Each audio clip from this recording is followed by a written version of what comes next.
I mean, I thought the first game was. I just don't understand people who thought they would be a bad fit. These are two very unselfish, high IQ NBA computer basketball robots. They're going to figure it out, and it looked like they figured it out from the first fucking seconds they played Yeah, together. Right? They right. were not getting in each other's way at all. So I think we can put that notion to bed of how will they work. From the small contingency that was asking that. Um, it's like I said, it's just going to be a very surreal experience where I'm just still not believing. I still wasn't believing it when I was watching it that night. Like we saw the clip. I don't know if y'all saw the clip today of JJ Redick just taking a moment and looking over at Luka at the bench and being like, "What? Really? This motherfucker's a Laker?" Like he had that Crazy. moment, right? It's just still all very surreal. I'll tell you though, motherfucking Jackson Hayes. I was like, I don't know what type of Rudy ass speech he gave coming out that game after they lost out on Mark Williams, but that motherfucker was catching everything. He was like, y'all need a lob threat? Okay, watch this. But I don't know how sustainable that is. You see, they went out and got Alex Lim because they don't believe that was sustainable either. But yeah, bro. Bro, Bron and Luka are going to be just fine together. They are going to be incredible together. It's just filling out the rest of that roster. And we all knew that coming into this.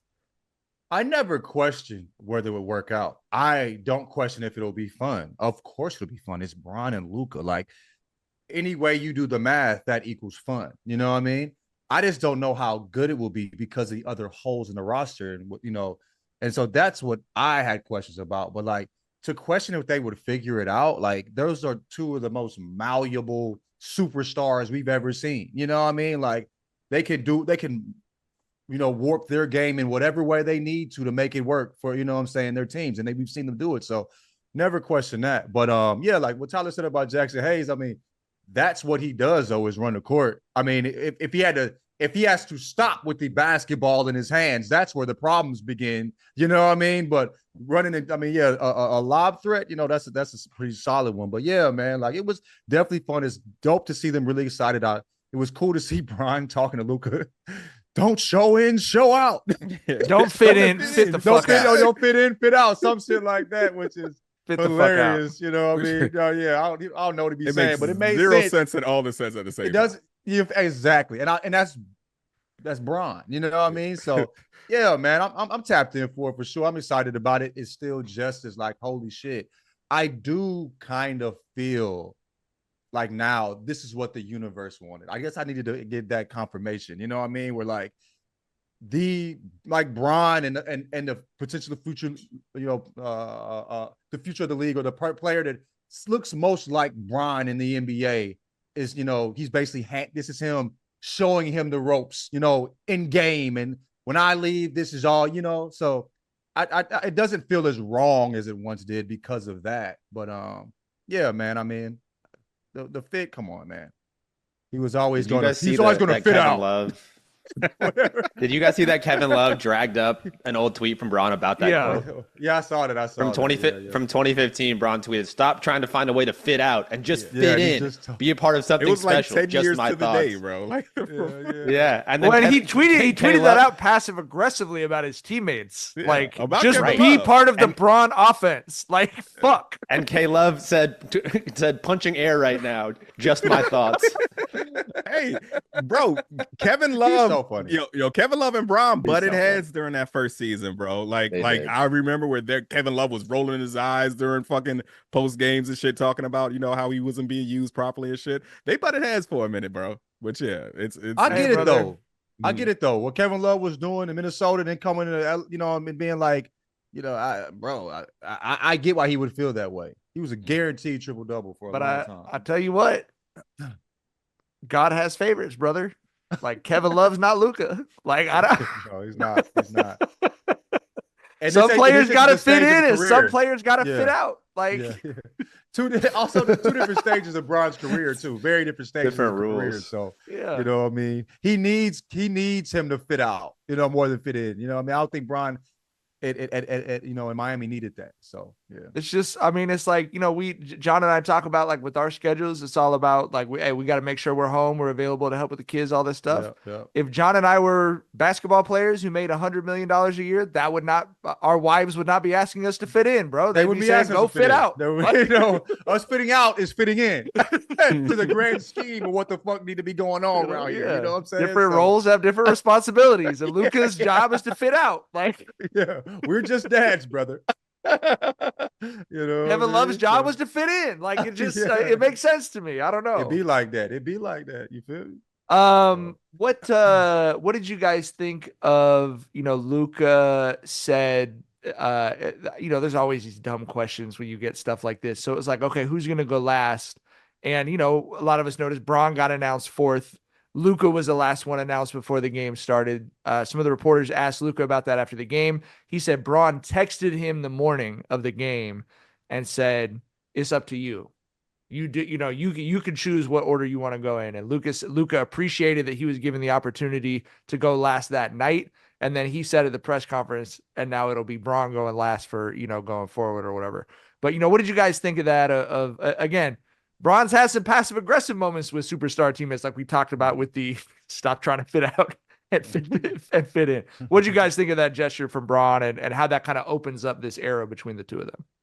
I think they both handled that very well. I think Luka absolutely should have gotten introduced last during his debut, and going forward, Braun should probably be the guy getting introduced last. Just because that's the motherfucking GOAT, right? Like 20 fucking plus years, he's earned that. So yeah, I think that they're both going to get along just fine personality wise. Of course, we talked about how the fit on the court is going to look as well. I would say my main issue though, bro, like I'm a motherfucker who grew up on goddamn WGN. I grew up watching Bulls games, and I grew up on the end now number 23 from North Carolina. and the Lakers announcer was flat as fuck. Like I was like, dog, I've never really paid attention to the Lakers. The lineup getting called out, but the dog, I don't know if the announcer met the moment. Like he was blanded in a motherfucker. Like I was like, who is this dude? And motherfuckers on Twitter were complaining about that shit too, bro. That's his style. It's very flat. Like it's like it feels like they're trying to stay connected to like the Chick Hearn era of broadcasting, because that's how it is with Braun too. Number 23, LeBron James. Like it's just very flat for sure. Yeah. Real baseball-y, felt like. I feel like, they both understand like the moment and then just general respect. Like the moment Luka's supposed to get introduced. That's a huge moment. Luka's first game with the Lakers, you know what I mean? And like Tyler said, he's a GOAT. You know what I mean? Just out of respect, he goes last, and that's just all it is. We know who the future is, you know what I mean? We know who the best player on the team is, you know what I'm saying? But as far as, what Braun means to the game and all that, yeah, just let him go. He has a couple years left. You get, announced last. You have 5 years, another decade in those colors. You know what I mean? Just give me 5 years, five more years, Braun and Luka. God, bro. I would tell you, are you serious? Are you halfway serious? I think I'm more than halfway serious. Wow. No, Braun looks reinvigorated, dog. Braun looks like I know. I thought last season was going to be the ride off into the sunset season. I think we're going to get 2, maybe 3 more, bro. I thought next season could potentially be maybe a year season after that. He's staying for Bryce, bro. He's trying to get that double nepotism going. I love it. As a dad of 2, keep doing your thing, brother. Hey, if you like the way it tastes the first time, you put the plate down. Can I get seconds? The fuck, nigga? You know what I'm saying? I mean, I do think also from like obviously we all agree from a mentality standpoint that he looks reinvigorated, but from a physical standpoint, one thing I was thinking about when you guys were talking about the fit, it's like these guys have always their entire lives have had to play with 5 sets of eyeballs on them. Right? They're never at an advantage when they get the ball, usually. I mean, the flow of the game, whatever. But generally, they're the ones being loaded up on and having to create advantages for other players on their teams, create open shots, create open players, create 3-on-2 situations, yada, yada. Now they're getting that created for them on like a possession-by-possession basis. Luka is creating LeBron going downhill in like a Draymond Green role, or LeBron is like is creating is they're running curls for Luka, so they're like getting easy catch and lob to Jackson Hayes. Like them being able to play off each other, but obviously helps from a mental standpoint. But from a physicality and like wear down on LeBron standpoint, he doesn't have to do as much and is in situations where it's not as much a dribble. If you're catching on the move, it's your whole body is reacting and moving differently than when you dribbled it for 18 seconds and then you have to go create trying something. to beat a guard off the standstill. You know what I mean? It's totally different. But people talk about It's the so hockey different. assist, and it has to be really dope for Bron and Luka to like get the ball exactly when they should get it. You know what I mean? Like, like Luka giving the ball to Bron before that oop. He got the ball to Bron where he could decide what he wanted to do. Am I going to finish it? It wasn't like he got it in a place that was like, I got to do some Bron shit. He made it easy for Bron to like, what decision do I make? And the same thing will happen with Luka, where I don't have to dive deep into my supercomputer to make some shit shake.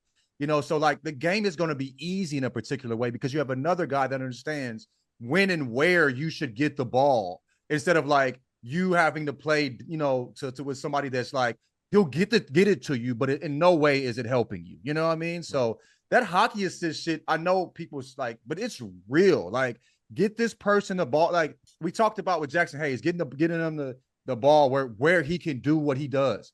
Well, Luka's doing the same thing for Bron, and Bron's doing the same thing for Luka, where it's like we're going to making the game easy on each other in so many ways. And I think that was fun to watch as well. So Jackson kind of spoke to that, but like it's just kind of I thought that was really fun.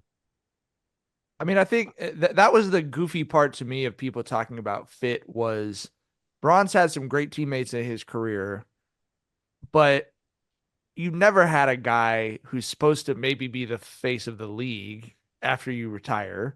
And you kind of struggle to, if you just think of the top 50, 75 guys, when do you ever get to top 10 potential, top 15 potential? Like that is such a supersized thing in the other direction as far as fit because of what you guys are talking about. They do both understand spacing and how defenses react to them and what that opens up for other people. Mm-hmm. And I would add, John, you're talking about the holes in the roster. Like obviously they're missing a center. Yeah. With all due respect to Jackson Hayes and signing Len, but there's not that many. I mean, because at this point, Austin Reeves is a very good third option for sure on a basketball team, especially when the two other options are the, Bron and Luka. Yeah. And then you've got shooters. You do have some length and some defense. I don't think they have enough defense probably if you're trying to win a championship, but with Vanderbilt and Dorian Finney-Smith, like there's a lot there, I think, considering what the top end is. And again, with all due respect to Anthony Davis, who I loved, I was one of his strongest soldiers defending his availability and toughness when he was a Laker. There's just no comparison. There's just no comparison. And again, in our lifetimes, I can't really think what the comparison would be. Think like we're losing our mind about Bron playing with D Wade and Chris Bosh. Mm-hmm. This is Luka. It just is. It's just a completely different. It's just different. So I don't know, bro. I'm very intrigued. Luka looked like he was having fun. Y'all saw that the video from the end line when he passed it up to Bron for the layup. Yeah. Oh shit! I'm really on the Lakers. It was like a realization moment. You know what I mean? I'm playing with the GOAT type shit. Go ahead, Tyler. What you saying? No, I was gonna say Luka's eyes got big as hell in that moment. Like, yeah. So yeah, man. It'll at minimum be fun, and at minimum will be good. It might not be great. You know what I mean? It might not, they might not, make it to the Western Conference. 10-1 in their last 11. They have they have a real chance, and it'll at minimum it'll be good basketball. There's too much with Luka and Bron. They're too good for it not to be at minimum good basketball. And I'll put JJ Redick in there. I mean, I do if you look at the improvement of this and team Austin over Reeves the course of the season, season, he's been special. He's unbelievable. He's not just been good. He's been special.